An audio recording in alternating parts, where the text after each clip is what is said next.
Hi అండి, అందరికీ నమస్కారం. మన అఖిల్ జిరాక్స్ అండ్ కంప్యూటర్స్ కు స్వాగతం.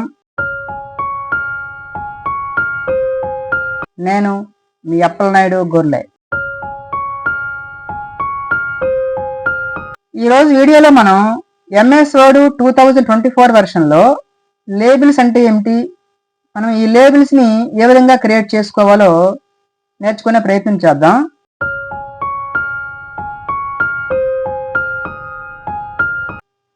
ఇప్పుడు మనం చూస్తున్న ఈ లేబుల్ కానీ లేదా ఇటువంటి స్టిక్కర్స్ కానీ మనకి ఎక్కువ మొత్తంలో అవసరం పడినప్పుడు మనం ఎంఎస్ వర్డ్ డాక్యుమెంట్లో ఒకే పేజీలో ఎక్కువ మొత్తంలో లేబుల్స్ని కానీ లేదా ఈ విధంగా స్టిక్కర్స్ని కానీ క్రియేట్ చేసుకోవచ్చండి. అదేవిధంగా మనం ఇప్పుడు చూస్తున్నట్టుగా ఎక్సెల్ డాక్యుమెంట్లో ఉన్న డేటాను కూడా ఒకే పేజీలో డిఫరెంట్ టైప్స్ ఆఫ్ లేబుల్స్ని క్రియేట్ చేసుకోవచ్చు. మనం ఇప్పుడు చెప్పుకున్నట్టుగా ఈ లేబుల్స్ని కానీ ఈ స్టిక్కర్స్ని కానీ ఎంఎస్ వర్డ్లో ఏ విధంగా క్రియేట్ చేసుకోవచ్చో ఇప్పుడు చూద్దాం. ముందుగా మనము ఒకే రకమైన లేబుల్స్ని ఏ విధంగా క్రియేట్ చేసుకోవచ్చో చూద్దాం. ముందుగా మనము ఈ మెయిలింగ్ ట్యాబ్కి వెళ్ళి ఈ క్రియేట్ గ్రూప్లో ఈ లేబుల్స్ అనే కమాండ్ని క్లిక్ చేసుకుంటే ఇలా మనకు ఒక డైలాగ్ బాక్స్ అపీర్ అవుతుంది. ఈ అడ్రస్ పార్ట్లో మనం ఇక్కడ మనకు కావలసిన డేటాని టైప్ చేసుకోవాలి. అంటే లేబుల్స్లో మనకి ఏ డేటా కావాలనుకుంటున్నామో ఆ డేటాని ఇక్కడ టైప్ చేసుకొని దీంట్లో మన ఇక్కడ లేబుల్ అనే ఆప్షన్ మనం క్లిక్ చేసుకుంటే ఇలా మనకి ఒక డైలాగ్ బాక్స్ అపీర్ అవుతుంది. అంటే మనకు ఒక షీట్లోని ఎన్ని లేబుల్స్ కావాలనుకుంటున్నామో మనం సెలెక్ట్ చేసుకోవాలన్నమాట. ఇక్కడ 30 per పేజ్ మనం సెలెక్ట్ చేసుకుందాం. దీంట్లో రెండు ఉన్నాయి. 30 per పేజ్ అనేది ఇది పోర్ట్రేట్లో వస్తుంది, ఇది ల్యాండ్స్కేప్లో వస్తుంది అనమాట. ఇది సెలెక్ట్ చేసుకొని ఓకే చేద్దాం. చేసి న్యూ డాక్యుమెంట్ ఆప్షన్ని క్లిక్ చేద్దాం. చూడండి, ఇక్కడ మనకి అక్కడ టైప్ చేసుకున్న డేటా అనేది ఇక్కడ కొన్ని లేబుల్స్గా క్రియేట్ అయింది. మనం దీన్ని ఫార్మాట్ చేద్దాం. దీన్ని సెలెక్ట్ చేసుకొని ఈ లేఅవుట్ ట్యాబ్కి వెళ్ళి మనం సెంటర్లో పెడదాం. దీనికి మనము సైజు పెంచి బోల్డ్ చేసి దీనికి కలర్ కూడా ఇద్దాం. మనం ఈ టేబుల్ డిజైన్ ట్యాబ్లోకి వెళ్ళి టేబుల్ స్టైల్ గ్రూప్లో ఒక నచ్చిన కలర్ని కూడా యాడ్ చేద్దాం. చూడండి, ఒకే రకమైన లేబుల్స్ మనకి ఎంఎస్ వర్డ్ డాక్యుమెంట్లో క్రియేట్ అయిపోయాయి. మనం వీటిని కావాలంటే ప్రింట్ చేసుకోవచ్చు. ఈ విధంగా మనము ఒకే రకమైన లేబుల్స్ని క్రియేట్ చేసుకోవచ్చు. ఇప్పుడు మనకు కనిపిస్తున్న ఈ స్టిక్కర్స్ని ఏ విధంగా క్రియేట్ చేయాలో ఇప్పుడు చూద్దాం. ఇది వరకు చెప్పుకున్నట్టుగా ముందు మనము మెయిలింగ్ ట్యాబ్స్కి వెళ్ళి దీంట్లో స్టార్ట్ మెయిల్ మెర్జ్ గ్రూప్లో స్టార్ట్ మెయిల్ మెర్జ్ అనే కమాండ్ని చూస్ చేసుకుంటే ఇలా మనకు కొన్ని ఆప్షన్స్ కనిపిస్తాయి. వీటిలో లేబుల్ అనే ఆప్షన్ని చూస్ చేసుకుందాం. తర్వాత మనకు ఒక షీట్లో ఎన్ని లేబుల్స్ కావాలి అనే దాన్ని బట్టి లేబుల్ వెండర్స్ దగ్గర నేను A1 అనేది నేను చూస్ చేసుకున్నాను. నాకు పేజ్కి నాకు A4 సైజులో 12 లేబుల్స్ కావాలి కాబట్టి నేను A1 28171 చూస్ చేసుకొని ఓకే చేసుకున్నాను. తర్వాత మనకి స్టిక్కర్లో ఏ డేటా కావాలనుకుంటున్నామో ఆ డేటాని ఇక్కడ టైప్ చేయాలి. మనకి స్టిక్కర్కి చుట్టూ బార్డర్ కావాలి కాబట్టి బార్డర్ ఇమేజ్ని ఇక్కడ నేను ఇన్సర్ట్ చేస్తాను. దీనికోసం మనం ఇన్సర్ట్ ట్యాబ్కి వెళ్ళి పిక్చర్స్ ఆప్షన్ చూస్ చేసుకొని దిస్ డివైస్కి వెళ్ళి మన సిస్టంలో ఉన్న బార్డర్ ఇమేజ్ని ఇన్సర్ట్ చేశాను. ఒకవేళ పిక్చర్స్ని ఏ విధంగా ఇన్సర్ట్ చేయాలో తెలియకపోతే మన ప్రీవియస్ వీడియోస్ ఉన్నాయి, చూడండి. మనకు కావాల్సిన విధంగా ఈ బార్డర్ సైజుని మార్చుకుందాం. నెక్స్ట్ మనము ఈ ప్లేస్లో పాండా ఇమేజ్ని ఇన్సర్ట్ చేద్దాం. దీనికోసం ఇన్సర్ట్ ట్యాబ్కి వెళ్ళి పిక్చర్లోకి వెళ్ళి దిస్ డివైస్కి వెళ్ళి పాండా ఇమేజ్ని చూస్ చేసుకొని ఇన్సర్ట్ చేసాం.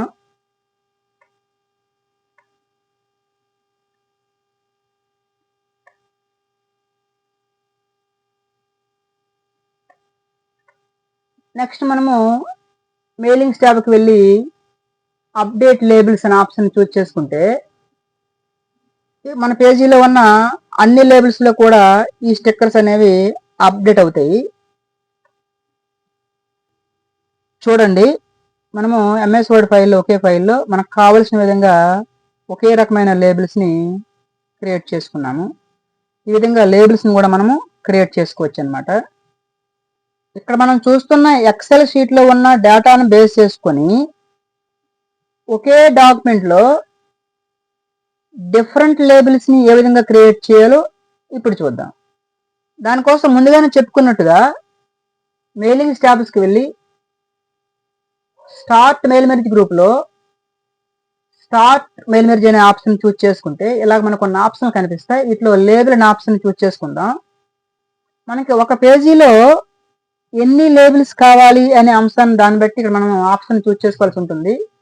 మనం మైక్రోసాఫ్ట్ ఆప్షన్ చూస్ చేసుకొని షీట్లో 30 లేబుల్స్ కావాలి అంటే ల్యాండ్స్కేప్లో కావాలి కాబట్టి ఈ 30 పర్ పేజీ రెండు ఆప్షన్ చూస్ చేసుకుని ఓకే చేద్దాం. నెక్స్ట్ మనము ఎక్సెల్ షీట్ని ఇన్సర్ట్ చేద్దాం. దానికోసము సెలెక్ట్ రిసిపియంట్ ఆప్షన్ చూస్ చేసుకొని ఈ రెండు option use existing list option choose చేసుకుంటే మనం ఏ ఫైల్ని అయితే ఇన్సర్ట్ చేయాలనుకున్నామో ఆ ఎక్సెల్ ఫైల్ని మనం చూస్ చేసుకోవాలి.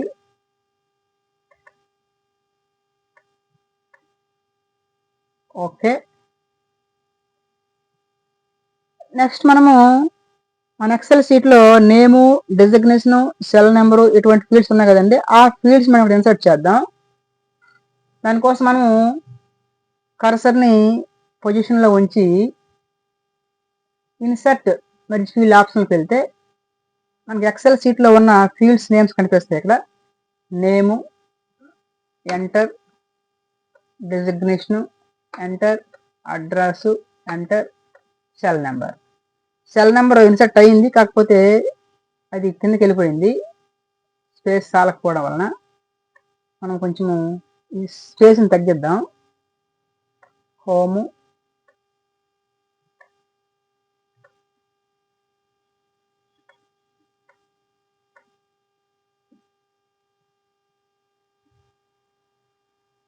మనం ఈ టెక్స్ట్ని సెంటర్లో ఉంచుదాం. లేఅవుట్ ట్యాబ్కి వెళ్ళి సెంటర్ సెలెక్ట్ చేసుకున్నాం. ఈ సైజుని కూడా చేంజ్ చేద్దాం. నెక్స్ట్ మనము ఈ మెయిలింగ్స్ ట్యాబ్లో అప్డేట్ లేబుల్స్ అనే ఆప్షన్ చూస్ చేసుకుందాం. ఇక్కడ ప్రతి లేబుల్లో కూడా ఈ డేటా అనేది అప్డేట్ అవుతుంది. Finish mail merge first option edit individual document అన్నీ కావాలి, ఆల్లో ఉంచి ఓకే చేద్దాం. చూడండి, ఇక్కడ మన ఇక్కడ ఎక్సెల్లో ఉన్న డేటా అనేది ఇక్కడ లేబుల్స్గా ఇక్కడ ఇన్సర్ట్ అయ్యింది. మనం కొంచెం ఈ లేబుల్స్ని ఫార్మాట్ చేద్దాం. డిజైనింగ్ ట్యాబ్కి వెళ్ళి ఇక్కడ మనం నచ్చిన కలర్ని చూస్ చేసుకుందాం.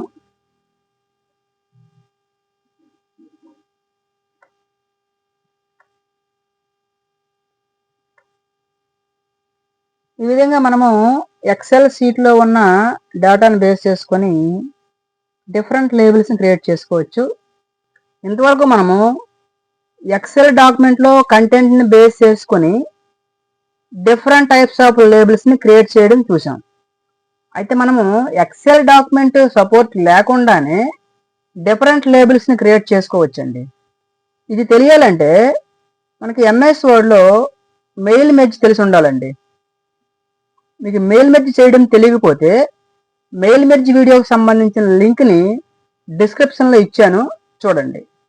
మనం ఎక్సెల్ లేకుండానే డిఫరెంట్ లేబుల్స్ని క్రియేట్ చేయాలంటే ముందుగా మెయిలింగ్స్ ట్యాబ్కి వెళ్ళి ఈ సెలెక్ట్ రిసిపియంట్ క్లిక్ చేసుకొని ఇక్కడ first option type a new list option choose చేసుకొని ఈ డిస్ప్లే అయిన ఈ మెనూలోని ఇక్కడ డిఫాల్ట్గా కొన్ని ఫీల్డ్స్ ఉన్నాయి. Title, first name, last name, company name, ఇట్లాగా డిఫాల్ట్గా కొన్ని ఫీల్డ్స్ ఉన్నాయి. వీటిని డిలీట్ చేసి మనకు కావలసిన ఫీల్డ్స్ని ఇన్సర్ట్ చేసుకోవాలి. దానికోసము కస్టమైజ్డ్ కాలమ్స్కి వెళ్ళి కనిపిస్తున్న డిఫాల్ట్గా ఉన్న ఈ లేబుల్స్ని ముందుగా మనం డిలీట్ చేయాలి. ఒక్కొక్క ఫీల్డ్ నేమ్ని సెలెక్ట్ చేసుకొని డిలీట్ చేద్దాం. Delete yes. ఈ విధంగా డిఫాల్ట్గా ఉన్న ఫీల్డ్స్ అన్నిటిని డిలీట్ చేసి మనకు కావలసిన ఫీల్డ్స్ని యాడ్ చేసుకోవాలి.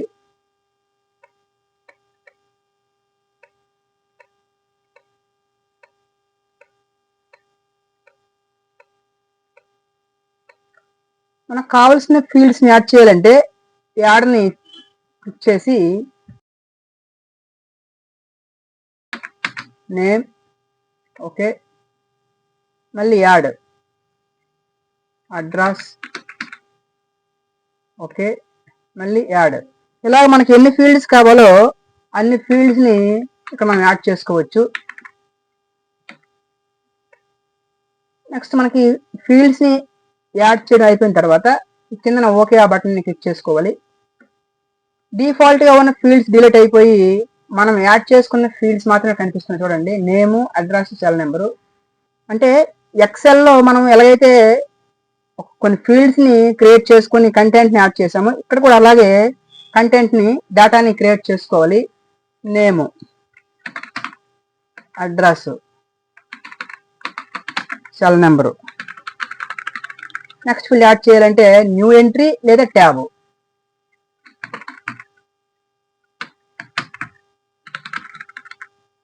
న్యూ ఎంట్రీ,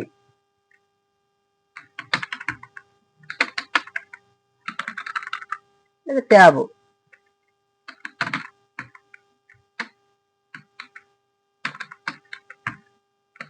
ఇట్లా మనకి ఎన్ని ఫీల్డ్స్ కావాలో అన్ని ఫీల్డ్స్ని యాడ్ చేసుకోవాలి.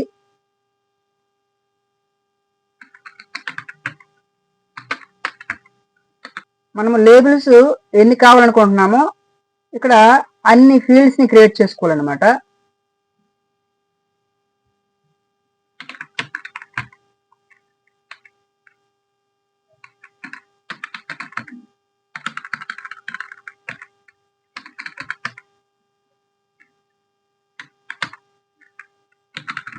ఓకే చేద్దాం, దీన్ని సేవ్ చేద్దాం.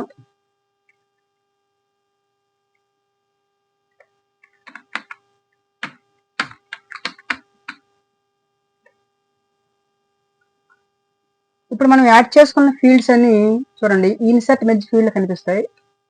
నేము, అడ్రస్, సెల్ నెంబరు. అయితే ముందుగా మనము స్టార్ట్ మెయిల్ మెర్జ్ ఫీల్డ్కి వెళ్ళి ఇక్కడ లేబుల్స్ అనే ఆప్షన్ చూజ్ చేసుకుని ఇక్కడ మనకి ఎన్ని లేబుల్స్ కావాలనుకుంటున్నామో అన్ని లేబుల్స్ని ఇక్కడ మనము చూజ్ చేసుకోవాలి. ఫర్ ఎగ్జాంపుల్ ఒక పేజీలో 30 కావాలా, అది పోర్ట్రేట్లో కావాలా, ల్యాండ్స్కేప్లో కావాలా, చూజ్ చేసుకుని ఓకే చేసుకుందాం. ఇక్కడ మనము పర్ పేజీకి 30 లేబుల్స్ కావాలి అండ్ అది ల్యాండ్స్కేప్లో కావాలి. Height 2.54, width 6.67. ఓకే చేద్దాం. ఇప్పుడు మనం యాడ్ చేసుకున్న ఫీల్డ్స్ని దీన్ని ఇన్సర్ట్ చేద్దాం. దానికోసము ఇన్సర్ట్ మెర్జ్ ఫీల్డ్కి వెళ్ళి name, next address, next cell number. ఇప్పుడు మనకి ఈ డేటా అనేది అన్ని లేబుల్స్ కావాలి కాబట్టి దీన్ని అప్డేట్ చేద్దాం. Update labels, next finish merge. First option edit individual documents. అన్నీ కావాలి కాబట్టి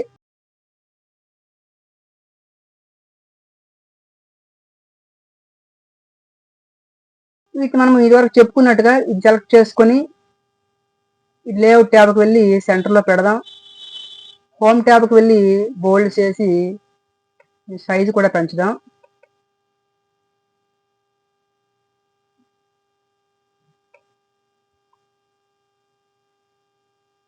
తర్వాత డిజైన్ ట్యాబ్కి వెళ్ళి మనం ఒక ఏదైనా డిఫరెంట్ స్టైల్ కూడా యాడ్ చేద్దాం. ఈ విధంగా మనము ఎక్సెల్ షీట్ సపోర్ట్ లేకుండానే మనం డిఫరెంట్ లేబుల్స్ని క్రియేట్ చేసుకోవచ్చండి.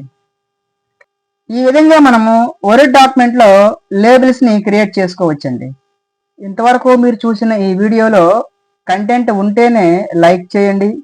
ఫర్దర్ వీడియోస్ ఇంకా ఉన్నతంగా రావడానికి మీ విలువైన సూచనలను, సలహాలను కామెంట్ రూపంలో తెలియజేయండి. మన వీడియోను మీ మిత్రులకు షేర్ చేయండి. ఫ్యూచర్ వీడియోస్ మీకు నోటిఫికేషన్ రూపంలో రావడానికి మన ఛానల్ని సబ్స్క్రైబ్ చేయండి.